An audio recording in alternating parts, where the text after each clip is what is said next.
Petite confession en commençant ce message ce matin, je fais partie de ces gens impatients. Je ne sais pas si toi aussi, tu es un impatient. Je fais partie de ces gens impatients. La première fois que Christina, ma femme, a découvert cette réalité, je pense qu'elle était déjà un petit peu, elle voyait déjà la chose venir, mais on était mariés depuis quelques semaines, on revenait de voyage de noces, tout était beau, tout était bon, on a passé des bons temps, etc. Puis on arrive dans un appartement qui était complètement vide, on n'avait absolument rien, on sortait des études. Et donc chaque mois, on mettait un petit peu d'argent de côté pour acheter un tapis. Et lorsque le tapis est arrivé, on a célébré, on a dormi sur le tapis, on a mangé sur le tapis, puis ensuite on a acheté une table. Alors on était sur la table, et puis on est resté sur la table, puis ouais, elle est belle notre table, hein. Puis ensuite on a acheté une chaise, deux chaises, puis chaque chose qui arrivait, c'était une célébration. Et un des premiers objets qu'on a acheté, c'était une armoire Ikea, une de ces grandes armoires Ikea que vous connaissez probablement, pour mettre nos habits. Et on l'avait choisi ensemble, on l'avait même transporté ensemble, on n'avait pas beaucoup d'argent, donc on a mis nos bras à contribution pour le faire. Et puis on est arrivé en haut, on était dans un appartement sous toit, sous toiture, etc. Et là on déballe ensemble, et vous voyez ce moment-là où on a toutes les planches devant nous, il y a un manuel, et puis tout est bien organisé. C'était peut-être pas aussi bien organisé que ça, mais bon, c'était pas mal. Et on était prêts pour monter le truc ensemble, etc. Puis là, évidemment, j'ai fait l'homme. J'ai dit, écoute, laisse-moi faire, je vais gérer, toi Vous voyez l'orgueil, quoi. Parmi les choses, impatience, orgueil, bon. Et puis donc, j'ai voulu faire cavalier seul, et je me suis retrouvé à monter le truc. Puis j'ai commencé à suivre la notice, et très rapidement, j'ai laissé la notice de côté. Je dis, c'est bon, j'ai compris. En plus, je suis architecte, c'est bon, je vais y arriver, quoi. C'est pas Ikea qui va m'apprendre comment on construit un meuble. Donc j'ai laissé la notice de côté, et je me suis retrouvé avec une armoire un peu bizarre. J'ai pas retrouvé exactement le modèle, mais vous pouvez voir sur la prochaine slide. Une armoire un peu tordue, il y avait des pièces sur le côté, il y avait encore des planches, il y avait encore des vis. Et là, je dis, Christina, je crois que c'est bon, elle est bonne.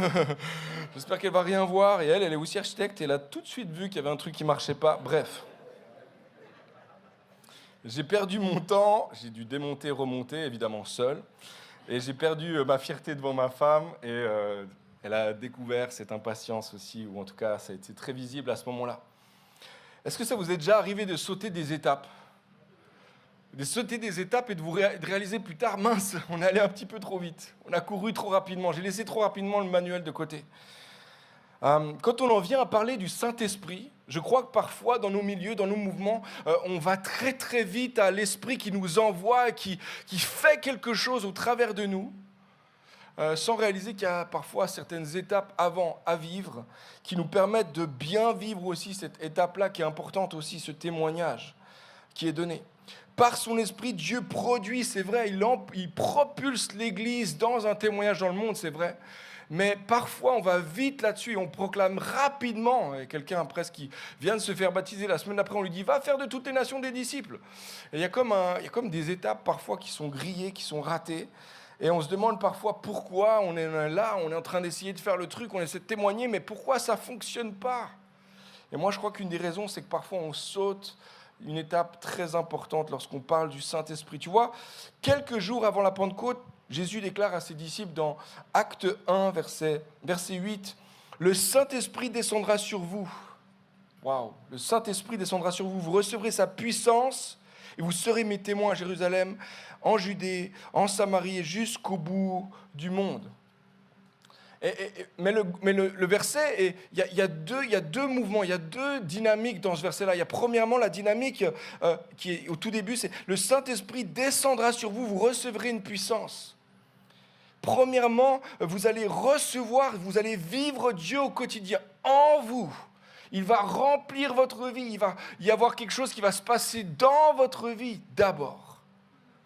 Et puis il y a un deuxième mouvement, c'est celui qui est à la suite du verset « Et vous serez mes témoins ».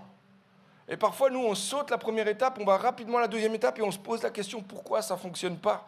On a parlé tout au long du week-end d'église, la semaine passée, on a parlé de cette réalité de l'esprit qui vient sur nous, en nous, qui vient nourrir ou continuellement remplir nos vies. On a parlé de comment l'attente de l'esprit révèle nos motifs, nos désirs profonds. On a parlé de son œuvre dans notre vie, dans notre cœur, dans notre union avec Dieu, afin de discerner sa voie, discerner sa direction, afin d'être équipé, d'être transformé. On a parlé de ces choses-là. l'Esprit fait premièrement quelque chose en nous. Il nous remplit encore et encore, continuellement. Et c'était le thème la semaine passée de ce message. Il nous remplit continuellement.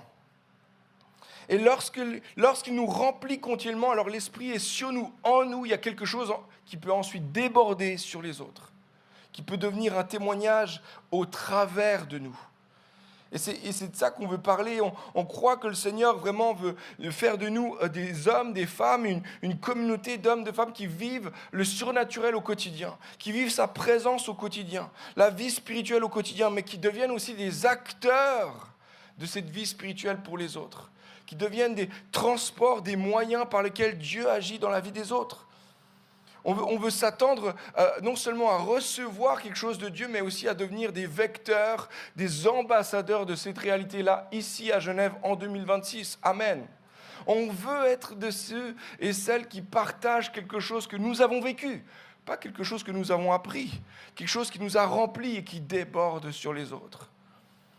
En d'autres mots, je le disais tout à l'heure, 2 étapes, 2 dynamiques, une interne, une externe. Le Saint-Esprit témoigne d'abord en nous que nous sommes les fils et les filles de Dieu. C'est sa première œuvre. Il témoigne en nous. Puis ensuite, deuxième mouvement, il témoigne au travers de nous. Et vous serez mes témoins. La semaine passée, j'ai montré cette petite illustration. Je vais reprendre simplement. Vous allez être baptisés. Jésus a dit, vous serez, dans ces Jean-Baptiste qui dit, vous serez baptisés par Jésus, dans le Saint-Esprit et dans le feu. Vous serez baptisés, c'est-à-dire vous serez immergés complètement. Mais lorsque vous sortirez de ce baptême, vous allez dégouliner de cette réalité-là. Et lorsque on vous appuie dessus, lorsque votre vie vous écrase un petit peu, lorsque vous vivez des pressions, il y a quelque chose qui sort.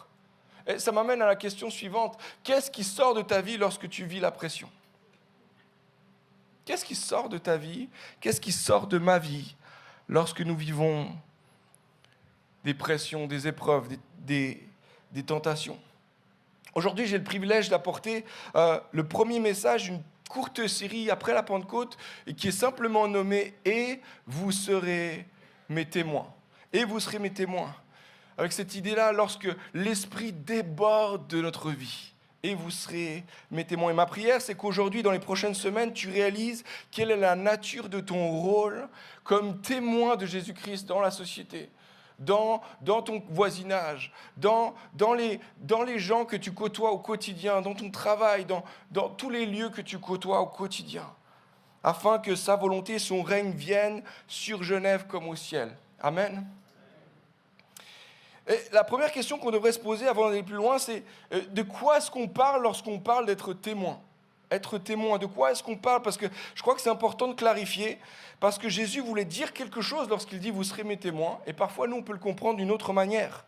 Un témoin, voici ma définition, un témoin c'est quelqu'un qui a vu, entendu, expérimenté quelque chose d'important et qui est capable de le rapporter à quelqu'un d'autre. Est-ce que vous êtes d'accord avec cette définition-là ? Un témoin, c'est quelqu'un qui a vu quelque chose, expérimenté quelque chose et qui le transmet, qui le décrit simplement à quelqu'un d'autre. Maintenant, c'est intéressant qu'il y a eu un glissement dans le temps et dans l'histoire de l'Église où gentiment, lorsqu'on lit ce verset-là, on imagine tout de suite de l'évangélisation de rue, n'est-ce pas ? Toujours. Tout de suite, on pense à de l'évangélisation de rue. Pour beaucoup d'entre nous, quand on dit le mot témoin, il y a une sorte d'image qui vient. Il y a des fois des poils qui s'irrissent aussi, il faut dire la vérité. On a l'image de témoin de Jéhovah, par exemple. Un témoin de Jéhovah qui vient faire du porte-à-porte, qui toque, il est habillé en noir, etc. Et puis, qu'est-ce que vous connaissez, Jésus, etc.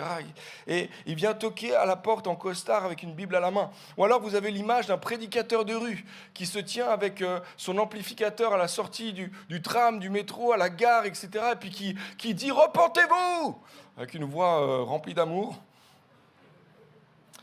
Et qui essaye de passer par-dessus le son des petites oreillettes que les gens portent à la sortie du tram. Ils essaient de parler plus fort pour que le son passe à travers. Ou alors cette image peut-être d'Instagrammeurs, de TikTokers, de gens sur Internet qui mettent des images, etc., puis qui mettent simplement un post par jour qui dit simplement « Jésus est le seul chemin, tous les autres vont en enfer ». Enfin voilà, vous avez sûrement vos propres images. Moi, c'est ces images-là qui sont sorties. Est-ce que Jésus vraiment s'attend à ce qu'on fasse ça? Est-ce que lorsqu'il dit témoin, est-ce qu'il s'attend à ce que toi et moi, on sorte avec des tracts? On parle à tout le monde, on crie dans un micro, etc. C'est une question. Je pense qu'elle est légitime. Moi, ce qui est intéressant, ce que je trouve intéressant dans ces images qui viennent en tête, et puis la réaction peut-être que ça produit l'idée de parler de témoignage, c'est qu'en fait, tu es sûrement comme moi, mais il y a une tension à l'intérieur de nous que ça produit. En tant que disciple de Jésus, moi je veux faire 100% de la volonté de Dieu. Je veux 100% faire tout ce qu'il me demande de faire et je veux être un témoignage. Mais lorsque je regarde à ce que ça pourrait être, dans la vision de ce que c'est parfois dans ma tête, le témoignage, je me dis « Ah, je ne suis pas sûr que je veux faire ça. Pas sûr que j'ai envie de faire ça. » Donc il y a comme une tension. Et je ne suis sûrement pas le seul à vivre cette tension. D'un côté, on veut répondre à l'appel de Dieu d'être un témoin, mais de l'autre, on ne veut pas être un de ces freaks dans la rue qui fait des choses bizarres. Tyler Staton exprime cette tension, il le dit de cette façon: les évangélistes, entre guillemets, les plus virulents, parlent d'amour d'une manière qui paraît d'une certaine façon souvent très conflictuelle et totalement dépourvue d'amour. Il exprime très bien la tension. Ils sont zélés, mais le motif, ce n'est pas forcément l'amour. Je ne sais pas ce que tu en penses, mais je suis sûr que cette méthode ne fonctionne pas tout à fait non plus. En vrai, moi, je l'ai expérimenté pendant des années. Je me suis même acheté un petit... j'avais vraiment acheté un haut-parleur, etc., sur roulette. Et puis, on allait dans la rue, on faisait des évangélisations de rue. Je n'ai pas vu énorme de fruits, j'avoue. À ça, je ne suis pas découragé non plus de ça, mais je me suis dit peut-être que la méthode, elle n'est pas tout à fait adaptée. Je pense que le mandat est toujours là, la méthode pas sûre. Je ne sais pas si tu es comme moi, mais moi, 100% du temps que je croise quelqu'un qui veut me faire signer une pétition, un sondage, qui veut me récolter ou racketter 50 francs chaque mois pour telle ou telle association, moi, je change de trottoir, simplement. Ou alors, quand il me parle, je dis « désolé, pas de temps ».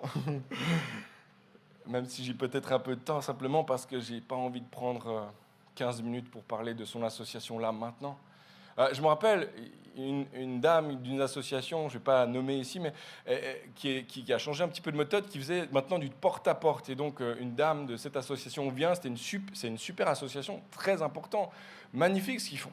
Mais elle est venue sonner chez moi et j'ouvre la porte, on était à l'heure du repas. Donc, moi, je m'essuie un petit peu ce que j'ai autour de la bouche, j'ouvre la porte et la dame ne dit pas bonjour. La première chose qu'elle dit, c'est « Monsieur, est-ce que vous savez ce que c'est le viol ?» Voilà, pardon, on était à table, sans transition, c'était un peu compliqué. À la fin, elle a quand même réussi à avoir 50 balles. Juste parce que j'avais faim, en fait. Et... Tu vois, le problème, c'est que bien souvent, en tant que chrétien, on a confondu la méthode et la mission. On a imaginé que la méthode, c'était la mission. On a confondu les deux. Et moi, je crois qu'il y a beaucoup de chrétiens, encore aujourd'hui, en 2026, qui veulent être témoins de Jésus-Christ, mais qui ne veulent pas adopter ces méthodes-là pour le faire.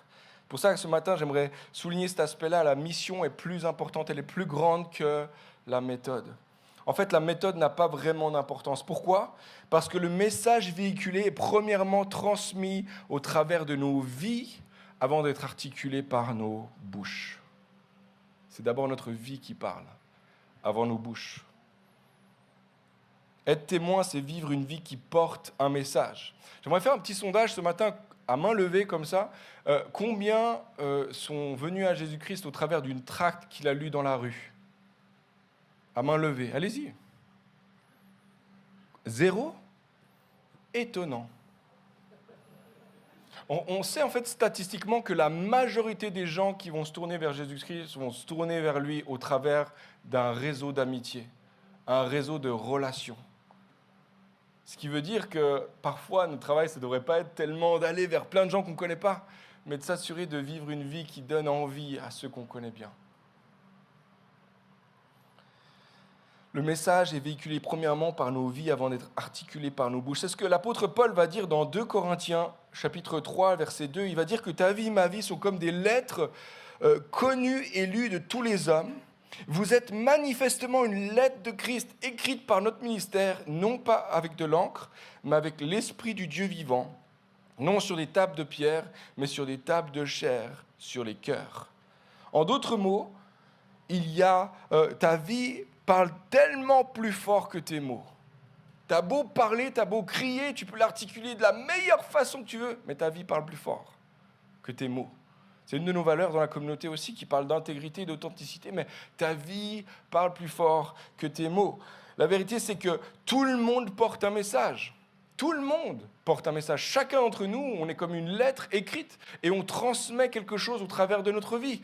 Que tu sois conscient ou non, que tu sois chrétien ou non, ce matin, tu portes un message et les gens lisent ce message au travers de ce qu'ils vivent à côté de toi.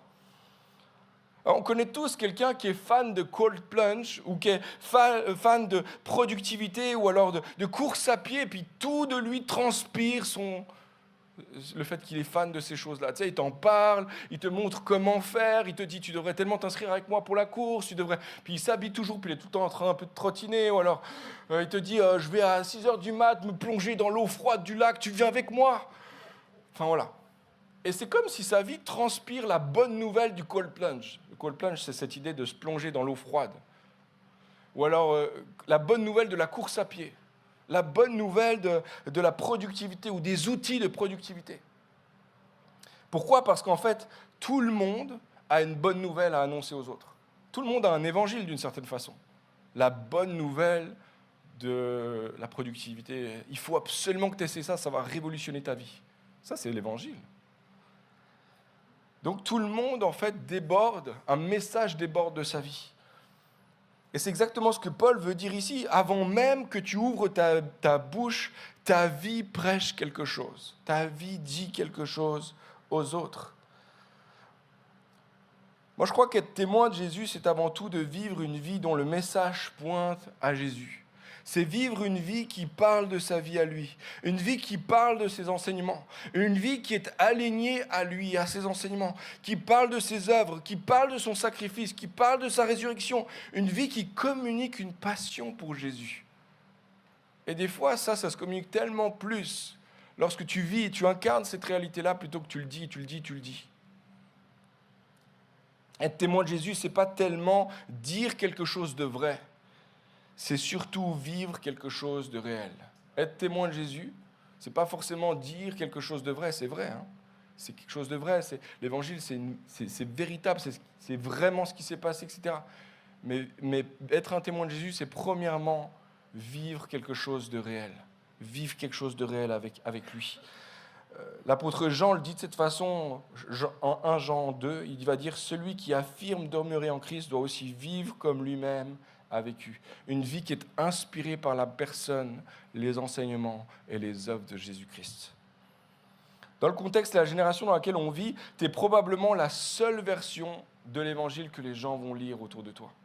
Il y a beaucoup de gens autour de toi qui ne vont jamais ouvrir ce livre-là. Jamais. Peut-être qu'un jour, ils le liront, parce que toi, tu as été la première version de l'évangile qu'ils ont lu. Ta vie, c'est une lettre écrite par le Saint-Esprit pour que le monde voie, lise, connaisse la bonne nouvelle au travers de ta vie. Il y a des gens autour de toi, dans ta famille, dans ton entourage, dans ton immeuble, dans ton cercle d'amis, dans ton école, dans ton travail, qui vont être mis en contact avec Dieu si toi, tu incarnes une vie qui cherche Jésus, qui aime Jésus, qui est passionné de Jésus. Tu es, en fait, le premier évangile ouvert devant leurs yeux. Ta façon de vivre. La vérité, c'est que dans un monde d'apparence, il y a de moins en moins de gens qui sont intéressés par les beaux discours. Tu as beau avoir le discours là, blablabla. Mais montre-moi si c'est vrai par ta vie. Et c'est d'autant plus vrai dans la génération Z, c'est la génération montante. Eux, ils sont tellement intéressés, si vous faites partie de cette génération, vous êtes tellement intéressés par l'authentique. Enlève-moi les lumières, enlève-moi les feux des projecteurs, enlève-moi tout ça, juste montre-moi si c'est vrai ton histoire. Donc dans cette génération, dans notre culture, il y a quelque chose que nous, en tant que chrétiens, on peut manifester, qui n'a pas besoin d'être brillant, waouh, glorieux et tout ça, mais qui est la simple vie avec Jésus et qui donne envie de vivre avec lui au quotidien. Ça m'amène à la question suivante. Quel message ta vie, ma vie communique autour de nous? Quel est le message qui se dégage de nos vies? Question peut-être encore plus importante. Est-ce que le message qui sort de ta bouche est aligné avec le message que ta vie communique? Une fois de plus, ta vie parle plus fort que tes mots. John Stott en parle un petit peu, il va dire on ne peut cacher ce que l'on est. En réalité, ce que nous sommes parle aussi clairement que ce que nous disons. Quand les deux voix se mêlent, l'impact du message en est doublé. Mais lorsqu'elles se contredisent, le témoignage qui est positif est neutralisé par l'autre. De certaine manière, tu as beau dire la bonne chose, si ta vie n'est pas alignée avec ce que tu dis, le témoignage est nul, incapable d'agir, incapable de toucher, d'intervenir dans la vie de l'autre. Et c'est vrai aussi dans l'autre sens. Si les deux sont alignés, il y a une puissance. Il y a quelque chose de grand. Waouh, en fait, ce que tu dis là, je le vois dans ta vie. Puis parfois, il faut dire la chose bien après l'avoir vécu devant les gens. Parfois même, lorsqu'on vit la chose et que quelqu'un va poser la question, c'est tellement plus puissant comme témoignage. Il y a quelque chose qui est grand et qui est capable d'intervenir, de toucher dans le cœur aussi. À l'église, en ce moment, on est en train de préparer plusieurs personnes au baptême et c'est une joie, une réjouissance. Dans quelques semaines, on va célébrer ces baptêmes. Et je me rappelle, il y a quelques temps en arrière, quelques mois, on avait quelqu'un qui était en train de se préparer au baptême et qui a fait le baptême, etc. Et puis cette personne était comme... C'était une révolution dans sa vie, l'histoire de Jésus-Christ. J'avais jamais réalisé à quel point c'était incroyable, cette histoire. Et en fait, sa vie transpirait la bonne nouvelle. Partout où il allait, d'une certaine manière, les gens disaient hey, « t'as un peu changé, qu'est-ce qui se passe ?» etc. Et puis cette personne m'a parlé du fait qu'au travail, il y a plusieurs de ses collègues qui ont dit « Mais qu'est-ce qui est en train de se passer en ce moment dans ta vie? Mais qu'est-ce qui se passe ?» Et puis lui, librement, il dit, en fait, ce qui se passe, c'est que je suis en train de découvrir Jésus. Je n'ai pas tout à fait tout compris, mais je suis en train de découvrir qui il est, ce qu'il a fait. C'est tellement grand. Et là, cette personne m'a partagé que quelques jours après, il y a une de ses collègues qui est venue et qui lui a dit, si jamais moi je suis chrétienne, moi aussi. Chut. Tout simplement, cette personne me disait, moi, ça fait 6 ans qu'on travaille ensemble, j'avais jamais réalisé que c'était un chrétien, que c'était une chrétienne. Je ne savais pas. Et il n'était pas du tout en train de dire ça par jugement, pas du tout. Mais moi, ça m'a fait dire quelque chose. C'est que potentiellement, ta vie communique quelque chose, c'était le cas de ce gars-là. Et parfois, on est discret, tellement discret sur notre histoire que les gens ne savent pas du tout, ne connaissent pas du tout l'histoire de notre vie. Ce que Paul dit dans 2 Corinthiens 3, c'est que nos vies sont comme des lettres connues, lues par tous les hommes. Et il ajoute ce détail important. Il va dire, c'est non avec de l'encre que ça a été écrit sur vos cœurs, mais c'est avec l'esprit du Dieu vivant. C'est l'esprit, c'est l'encre, c'est l'esprit. L'esprit, c'est ça qui est le témoignage à l'intérieur de vous et qui est l'écriture de Dieu pour les autres. Intéressant. Lorsque tu es rempli du Saint-Esprit, l'Esprit habite en toi et maintenant il écrit une nouvelle histoire dans ton cœur et dans ta vie. C'était peut-être un récit qui allait dans ce sens-là, dans cette direction, peut-être dépression, peut-être découragement, peut-être bataille sur bataille, peut-être que... Et là, d'un coup, il y a quelque chose de différent qui se passe et c'est l'Esprit qui écrit. Et les gens disent, oh là, l'histoire a changé. L'histoire a évolué, elle a changé, c'est plus la même histoire. C'est l'Esprit qui fait ce travail-là. C'est pour ça qu'on doit premièrement laisser l'Esprit nous remplir, témoigner en nous, écrire quelque chose sur nos vies et ensuite le laisser, lui, manifester cette réalité-là autour de nous. C'est exactement ce que Jésus va dire à ses disciples. L'Esprit descendra sur vous, vous recevrez une puissance et ensuite vous serez mes témoins, ici et au loin. Quand ta vie est remplie du Saint-Esprit et que tu exposes ta vie à son œuvre de transformation en profondeur, alors ta vie devient un témoignage, une œuvre littéraire, une lettre lue par tous et tous autour de toi. Il y a un parfum qui se dégage de ta vie. Tyler Staton le dit de cette façon, la vie du Saint-Esprit nous envoie avec puissance, nous chargeant de vivre, intéressant, de vivre dans ce monde d'une manière qui répand des rumeurs d'un autre monde, qui répand l'odeur, les rumeurs d'une autre réalité, des possibilités nouvelles, un espoir nouveau. Maintenant, ce qui est vrai, c'est que souvent on confond la méthode avec la mission, mais c'est aussi vrai que souvent on va confondre la mission avec la motivation. Et là encore, j'aimerais dire la motivation est plus importante que la mission. Être témoin par le Saint-Esprit, c'est vivre une vie qui porte un message, mais ce message a du poids seulement si il est motivé par l'amour. Seulement s'il est motivé par l'amour pour Dieu, l'amour pour les gens. Combien savent qu'il est possible de faire des bonnes choses pour les mauvaises raisons? Vous savez, C'est possible de faire les bonnes choses pour les mauvaises raisons. Par exemple, tu vas aider un collègue au travail avec l'intention de lui demander plus tard une faveur. Bonne chose, mauvaise raison. Faire du bénévolat dans une association dans le seul but d'étoffer un petit peu ton CV. Bonne chose. Bon, la raison est quand même valable, mais ce n'est pas tout à fait ce qui devrait pousser normalement. Mais faire un don financier, puis ensuite se prendre en photo et le mettre sur Instagram afin d'être vu un petit peu. Ce qu'on appelle, c'est un terme qui sort en anglais, c'est charity porn. Cette idée-là de se montrer en train de faire une bonne action. Hein? C'est intéressant. De la même manière, il est possible de vouloir une vie surnaturelle, une vie remplie d'esprit, une vie qui communique un message autour de soi pour les mauvaises raisons, pour les mauvais motifs. Il y a plusieurs mauvaises raisons de vouloir cette vie d'esprit-là. Être vu, reconnu, parfois admiré dans certains cercles, à l'église notamment.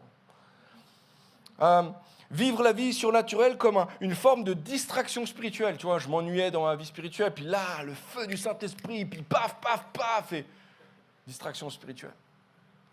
Servir nos propres intérêts, nos projets personnels, projets de ministère, projets d'impact, projets d'influence. Avoir de l'influence ou un certain pouvoir sur les autres. Tu vois, moi, je suis le gars... moi, j'ai un don spirituel, en fait. Donc, si jamais, viens vers moi... Puis, c'est on garde un certain contrôle sur la vie des autres. Francis Chan le dit de cette façon, nous ne pouvons en aucun cas aborder la question du Saint-Esprit sans remettre en cause notre motivation. Dans le livre des Actes, il y a une histoire qui nous montre deux hommes, le contraste entre deux hommes qui ont voulu vivre une vie surnaturelle, une vie remplie d'esprit, mais pour des raisons complètement différentes. On est dans Acte 8, plusieurs, vous connaissez bien cette histoire-là, mais après les événements de la Pentecôte, il va y avoir quelque chose de fort qui va se passer, c'est que l'esprit va être donné, va être répandu, et beaucoup de témoignages vont avoir lieu d'abord à Jérusalem, en Judée, etc. Et puis ce qui va se passer, c'est que alors qu'il y a des témoignages, alors qu'il y a plusieurs centaines, peut-être des milliers de personnes qui se tournent vers Christ en même temps, il va y avoir deux choses. La première, c'est que ça va rajouter d'autant plus d'émulsion, en tout cas de désir de Dieu dans ce peuple-là, mais ça va produire aussi la persécution. Les chefs juifs, les chefs religieux et les chefs politiques vont commencer à mettre la pression sur l'Église. Et ce qui va se passer, c'est que l'Église va se disperser. Il va y avoir un meurtre, le meurtre d'Étienne, le premier martyr de l'histoire. Et puis, suite à ce martyr-là, les chrétiens vont se disperser. Et il va y avoir un gars qui s'appelle Philippe et qui va partir en direction de la Samarie. Et là, en Samarie, il va constater que le même esprit qui est sur eux, qui est sur lui, il va être répandu aussi sur les Samaritains qui se donnent à Jésus-Christ. Et il y a des dizaines, des centaines, des milliers de personnes dans la Samarie qui se donnent. Et c'est beau, il y a des belles choses qui se passent. Et il y a un gars en particulier qui s'appelle Simon le magicien. Et c'était un gars qui était connu parce qu'il avait une puissance en lui. D'ailleurs, son surnom, c'était Simon, la grande puissance de Dieu. Alors, quand même, le nom, monsieur. Et il apportait sûrement des belles choses dans son coin, etc. Mais peut-être pas parce que c'était tiré par Dieu, c'était un magicien, etc. Mais il voit Philippe prier pour les gens, guérir les gens, recevoir la puissance, etc. Enfin, recevoir cette vie surnaturelle de l'esprit, etc. Et il dit, moi aussi, je veux ça. Et commence à suivre Jésus et tout. Quelques semaines plus tard, Philippe va chercher Pierre, va chercher Jean à Jérusalem. Il les ramène pour voir ce qui se passe en Samarie. Et là, Pierre voit, Jean voit les choses et il remercie Dieu pour ça. Et commence à prier non seulement pour que les gens reçoivent Jésus, mais qu'eux aussi soient capables de transmettre le Saint-Esprit à d'autres. Il leur impose des mains pour qu'eux aussi soient capables de transmettre le Saint-Esprit à d'autres. Et le magicien, Simon le magicien, il est intéressé non seulement par la puissance, mais il dit ça, c'est une puissance par-dessus la puissance. Si moi, je suis le gars qui est capable de donner à d'autres, la capacité de donner à d'autres, waouh! Imaginez la réputation. Imaginez, je vais rester là pour l'éternité, on va construire une statue à ma gloire, là. Et voici ce qui se passe, on va lire les versets à partir du verset 14. Quand les apôtres restés à Jérusalem apprirent que les Samaritains avaient accepté la parole de Dieu, ils déléguèrent auprès d'eux Pierre et Jean. Dès leur arrivée, ceux-ci prièrent pour les nouveaux disciples afin qu'ils reçoivent le Saint-Esprit. En effet, il n'était pas encore descendu sur chacun d'eux. Ils avaient seulement été baptisés au nom du Seigneur. Pierre et Jean leur imposaient donc les mains et ils reçurent l'Esprit Saint. Simon vit que l'Esprit Saint était donné aux croyants quand les apôtres leur imposaient les mains. Alors il leur proposa de l'argent et leur dit « Donnez-moi aussi ce pouvoir pour que ceux à qui j'impose les mains reçoivent l'Esprit. » Mais Pierre lui répondit « Que ton argent périsse, et toi avec lui. » Waouh, le tact. Puisque tu t'es imaginé qu'on pouvait se procurer le don de Dieu avec de l'argent. Tu n'as ni part ni droit dans cette affaire, car ton cœur n'est pas droit devant Dieu. Détourne-toi donc du mal qui est en toi et demande au Seigneur de te pardonner s'il est possible d'avoir eu de telles intentions dans ton cœur. Car, à ce que je vois, tu es rempli d'amertume, de méchanceté et tu es captif du mal.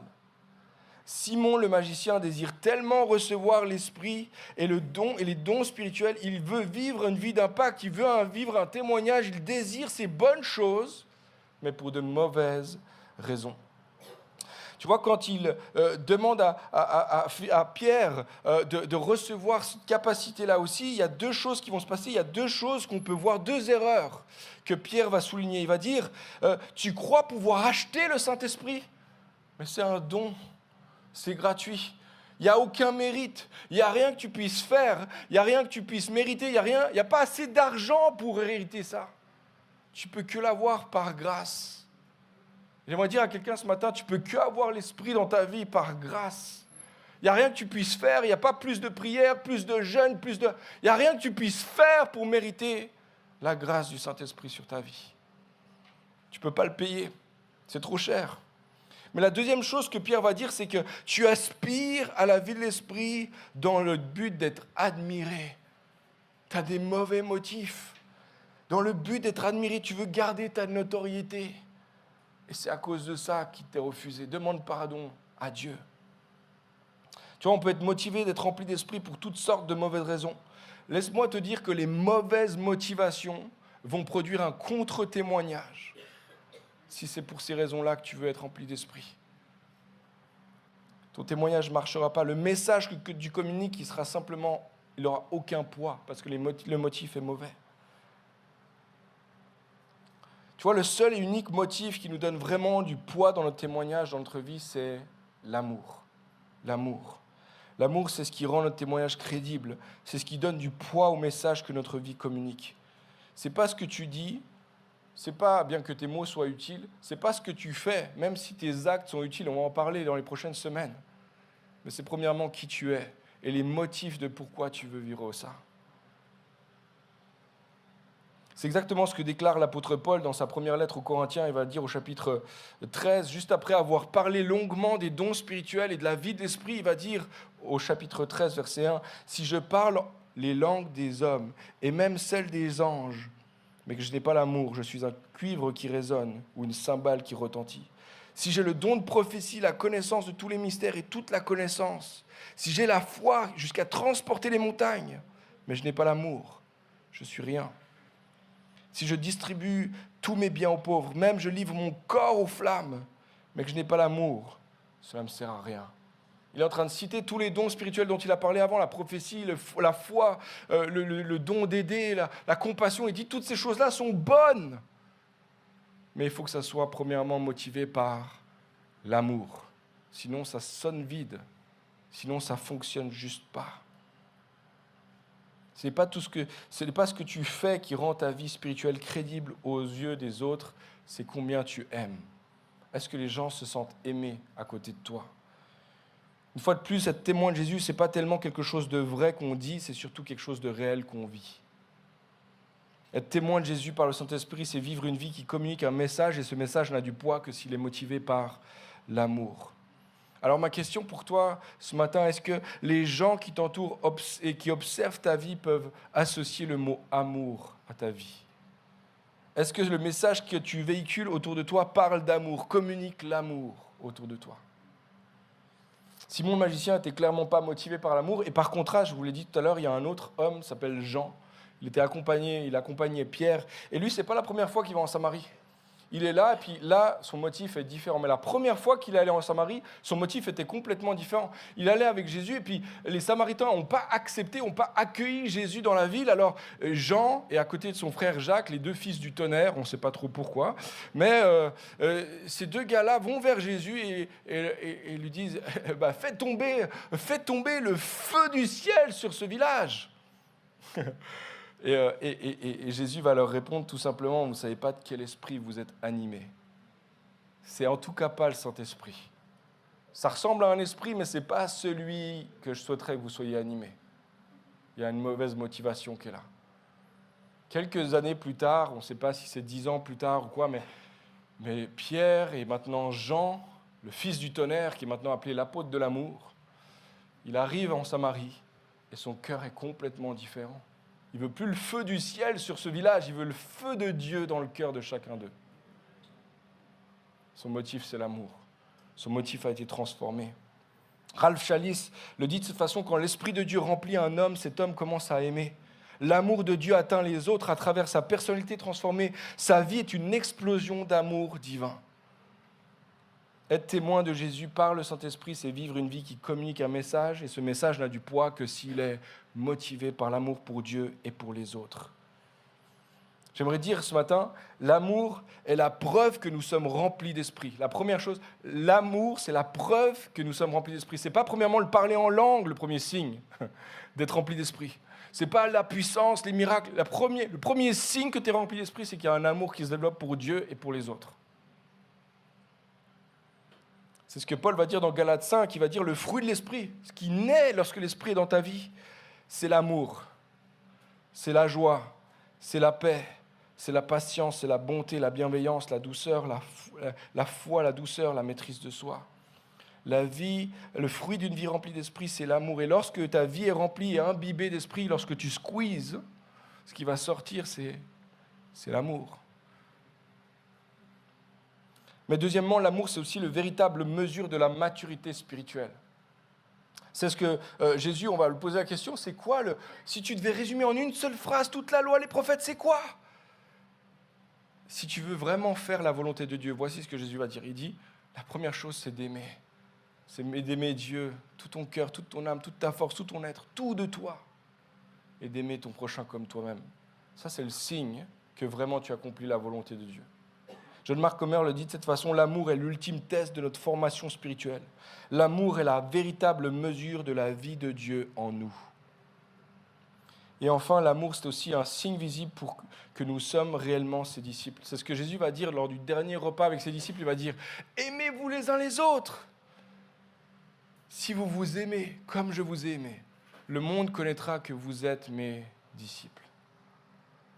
Si vous vous aimez, on va savoir que vous êtes mes disciples. C'est le signe visible que nous sommes réellement ses disciples. Je ne sais pas si vous vous rappelez, il y a quelques années en arrière, il y a une femme qui s'appelait Maria. J'en parle au passé parce qu'elle est décédée maintenant il y a un petit peu de temps. Et elle habitait pas très loin ici dans le quartier. Et à l'époque du Covid, à un moment donné, on ne pouvait plus se réunir trop à l'intérieur. C'était un peu compliqué, on avait 2 salles, etc. Et on a commencé à faire les cafés à l'extérieur, à la sortie sous le couvert. C'est d'ailleurs un bel héritage du Covid. On dit merci au Covid pour ça. Et qu'on a gardé. Parce qu'en fait, on a réalisé qu'il y a des gens simplement du quartier qui commençaient à venir boire le café avec nous. Certains juste à l'arrêt de bus, mais cette dame-là en particulier a commencé à venir, puis c'était une Italienne. Puis elle a vu qu'il y avait aussi quelques Italiens, et puis elle commençait à parler, tchatcher à l'italienne, quoi. Et puis le café, et en fait, elle s'est sentie accueillie, aimée. Moi, j'ai le souvenir de ça, j'ai le souvenir qu'elle se sentait aimée, accueillie. Et en fait, ça lui a donné envie de, pourquoi pas passer la porte ici. Puis quelques temps plus tard, quelques mois plus tard, en fait, on l'a baptisée. Elle a grandi dans l'église catholique et elle connaissait certaines choses à propos de Jésus, mais c'est comme si elle disait à 80 et plus, elle disait « je découvre Jésus ». Et maintenant, elle est dans les bras de son Seigneur, dans les bras de son Sauveur. Et moi, ça me parle, cette histoire-là. Il y en a d'autres, je pourrais en raconter d'autres, mais simplement pour dire, imaginez une communauté qui est premièrement marquée par un esprit d'amour, les uns pour les autres, pour Dieu, pour ceux qui nous entourent. Cet esprit qui change le récit de notre vie, puis d'un coup qui devient une lettre lue par tous les hommes, tous les jeunes voix, toutes les jeunes voises. commencent à voir, il y a quelque chose de différent qui s'est passé dans son cœur, dans sa vie, dans leur communauté. Alors ce matin, en terminant, 3 choses pratiques que tu peux faire dès aujourd'hui. Parce que notre témoignage, soyez des témoins ici à Jérusalem et jusqu'aux nations, commence par une vie marquée par le Saint-Esprit. Première chose que tu peux faire, fais l'examen régulier du message que ta vie communique. Juste examen. C'est une pratique spirituelle ancienne, mais on l'a un peu perdue entre-temps, mais cette pratique-là, tous les jours, tous les quelques jours, de se mettre devant Dieu et de dire « Sonde-moi, ô Dieu, connais mon cœur. Regarde si je suis en train d'aller dans la bonne direction et si je m'éloigne, ramène-moi sur le sentier qui mène à la vie. Sonde-moi, sonde le message que ma vie transmet aux autres. Sonde ce message-là. Moi, j'ai de la peine à lire, mais ton esprit sonde mon cœur. Deuxième chose, demande au Saint-Esprit d'écrire son témoignage sur les tables de ton cœur. Tu ne vas pas pouvoir l'écrire par toi-même. C'est avec l'encre du Saint-Esprit. Donc simplement, ce que tu peux faire, c'est dire « Seigneur, je réalise que mon message, le message de ma vie, n'est pas tout à fait aligné avec la bonne nouvelle. Saint-Esprit, je m'ouvre à toi. Écris sur les tables de mon cœur, par ton encre, l'encre du Saint-Esprit, en moi. Change le récit, change l'histoire, que ma vie dégage un témoignage pour ta gloire. » Puis la troisième chose, une fois de plus, courez pas au troisième. La troisième chose, rends la lettre visible, lisible par ceux qui t'entourent. Vis une vie passionnée de Dieu, une vie intègre pour Dieu, une vie alignée à sa volonté, dans tous les domaines de ta vie. Et peut-être, conseil, zip-la un petit moment. Ne parle pas trop vite de ton histoire. Laisse ton cœur être transformé, cette encre du Saint-Esprit parler par elle-même. Et lorsque viendra le temps, tu vas pouvoir l'ouvrir. Tu vas pouvoir dire, en fait, la raison. Puis quand quelqu'un va te poser une question, ça va être tellement fort, tellement puissant de ce que Dieu a fait, ce qu'il est en train de faire dans ta vie. On va aller dans quelques instants dans la prière et peut-être, Patrick, tu serais OK de jouer quelques notes. On va se tourner vers Dieu là dans quelques instants et simplement demander à Dieu comment ce processus en moi. Peut-être vous êtes au 1, peut-être au 2, peut-être au 3, peut-être vous vous dites, je dois faire 1, 2, 3, 1, 2, 3, 1, 2, 3. Moi, c'est mon cas. 1, 2, 3, 1, 2, 3, 1, 2, 3. Mais si je suis honnête, je pose la question, si vraiment je suis honnête, et je vais vers Dieu, à titre personnel, en tout cas, je dois dire, je ne suis pas tout à fait sûr que l'histoire, que le témoignage de ma vie soit toujours motivé par l'amour. En fait, souvent, ce n'est pas le cas. Si je suis honnête, ma vie ne communique pas toujours non plus l'évangile. En fait, souvent, ce n'est pas le cas. Et j'ai besoin d'aide, j'ai besoin de Dieu, j'ai besoin de Jésus. Je suis sûr que je ne suis pas le seul ce matin. On a parlé tout à l'heure d'une définition du témoignage ou du témoin. Voici la définition de la Bible elle-même. Le mot témoin, là, que Jésus va dire dans Acte 1, c'est le mot martus en grec, qui veut simplement dire ceux qui ont prouvé la force et l'authenticité de leur foi en Christ en supportant une mort violente, d'après l'exemple même de leur maître. En fait, c'est un mot qui a donné naissance au mot martyr. Être témoin,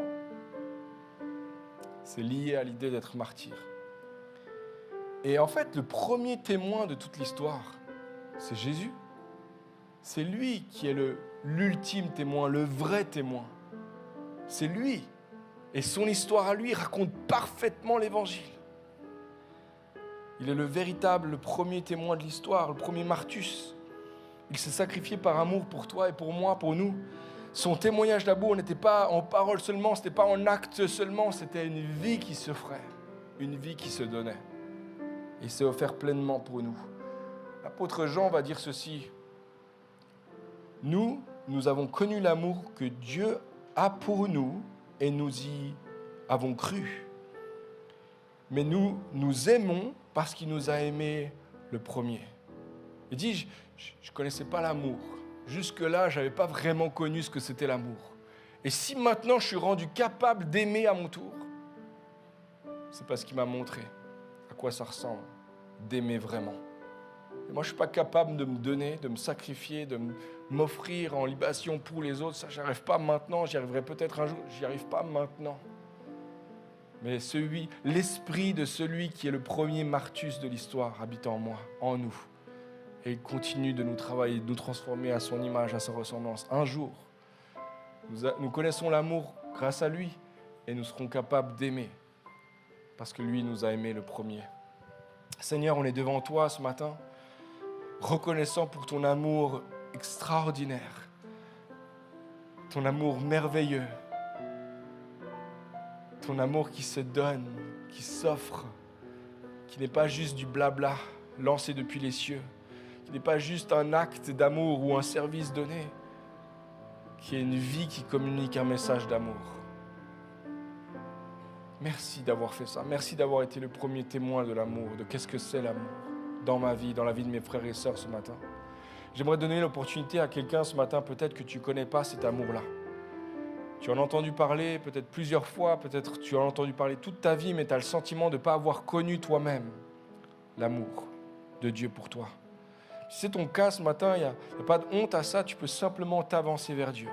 Tu peux ouvrir ton cœur, tes mains devant lui et lui dire « Remplis-moi de ton amour. Je veux connaître ce que c'est l'amour vraiment, véritablement. » Si c'est ton cas ce matin, là où tu es à ta place, tu peux simplement manifester en levant ta main. Les yeux sont fermés, les têtes sont baissées. Là où tu es, tu peux lever ta main comme un signe extérieur d'une décision intérieure. Je m'ouvre à toi, Seigneur. Si c'est ton cas ce matin, tu peux le faire. Amen. Plusieurs personnes qui lèvent leurs mains en ce moment. Merci, Seigneur. Merci Seigneur de remplir ceux et celles qui en ce moment lèvent leurs mains. Remplis-les de ton amour. Par ton Saint-Esprit, fais-leur connaître ton amour, Jésus. Saisis-les de ton amour, Seigneur. Remplis-les de ton amour, de ton esprit qui déverse l'amour en eux et qui marque définitivement sur leur cœur qu'ils t'appartiennent, qu'ils sont tes fils et tes filles, que tu les aimes et que tu les approuves. Merci Jésus de le faire par ton esprit en ce moment, maintenant, dans le cœur de tous ceux et celles qui ont levé la main maintenant, de ceux qui le font aussi maintenant par Internet. Merci Seigneur parce que tu agis là, alors que nous sommes distants, Seigneur, toi tu agis par ta puissance, là où il se trouve, au nom de Jésus. Puis peut-être il y a une personne ce matin, ou plusieurs personnes ce matin, vous dites, moi je connais ces choses-là, mais c'est vrai, si je suis honnête, je ne crois pas que ma vie est vraiment alignée à ce message d'amour-là, il ne communique pas vraiment ça. Puis peut-être c'est l'occasion ce matin de se repentir. Simplement l'occasion de dire, Seigneur, je me suis égaré dans ma voie, je suis allé dans une mauvaise direction, mais Seigneur, ramène-moi sur la bonne voie. Conduis-moi sur les sentiers de la vie, de la justice et de l'amour. C'est ton cas ce matin, là aussi à ta place, tu peux simplement dire, Seigneur, je m'ouvre à toi, je te laisse me sonder, je te laisse transformer, réécrire l'histoire de ma vie, réécrire le récit. Et si c'est ton cas ce matin, à ta place, tu peux te lever ta main. Moi, je lève la main aussi. Seigneur, viens changer mon cœur. Viens changer nos cœurs. Viens, Seigneur, écrire par ton Saint-Esprit dans nos cœurs un nouveau récit, une nouvelle histoire qui communique quelque chose de toi. Et pour ta gloire seule. Et par amour pour ton nom et pour les autres seuls. Fais-le dans mon cœur. Fais-le dans le cœur de tous ceux et celles qui en ce moment se reconnaissent dans cette parole. Par la puissance de ton esprit.